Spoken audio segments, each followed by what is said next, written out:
ఇది గోధుమ పిండి అండి, 1 కప్ ఉంది చపాతీకి. సాల్ట్ అండి, కొద్దిగా చక్కెర అండి. మనం చపాతీల్లోనూ పూరీల్లోనూ కొద్దిగా షుగర్ వేస్తే క్రిస్పీగా వస్తాయండి. కొద్దిగా ఆయిల్ అండి. ఇక్కడ ప్యాన్ పెట్టేశానండి ఆల్రెడీ.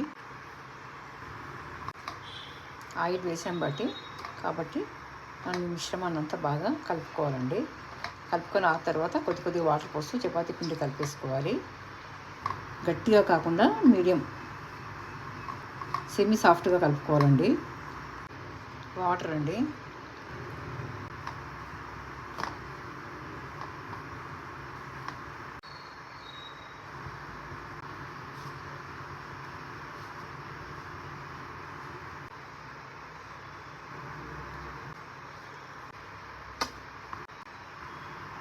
ఒక 10 మినిట్స్ ఆపి చేసుకున్నా సరేనండి.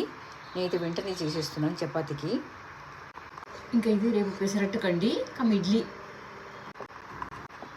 మధ్యలో ఎలాంటి ఆయిల్ పెట్టకుండా చపాతీని ఒత్తుకోవడమేనండి, రౌండ్గా చేసుకోవడం అంతే. మనం మధ్యలో ఎలాంటి ఆయిల్ పెట్టకుండా సన్నగా పేపర్లాగా ఒత్తుకోవాలండి, రోల్ చేసుకోవాలి అంతే. చాలా ఇట్లా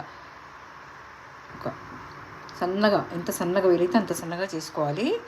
చాలా బాగుంటుందండి. ఇలా చేసి పెట్టుకొని మనము మెత్తగా మృదుగా ఉంటాయి. రేపటి వరకు కూడా బాక్స్లో పెడితే చాలా మృదుగా మెత్తగా ఉంటాయండి. ఎప్పుడు తిన్నా కూడా మనకు చాలా మృదుగా ఉంటాయి.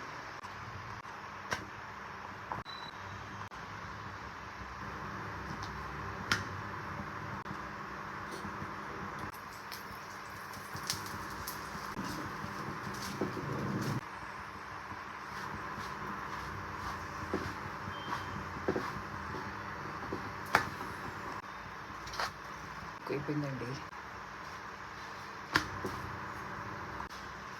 మనం ఒక క్లాత్ పెట్టి ఒత్తుకుంటే ఇంకా చాలా బాగుంటుందండి చపాతీ పైన.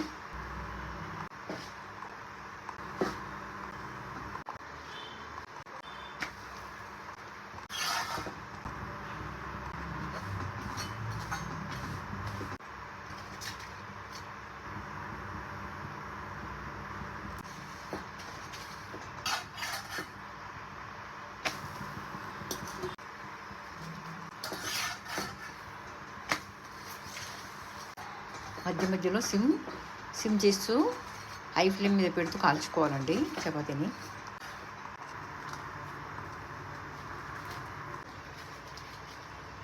ఇంక ఇప్పుడు మధ్యలో ఆయిల్ పెడుతూ అండి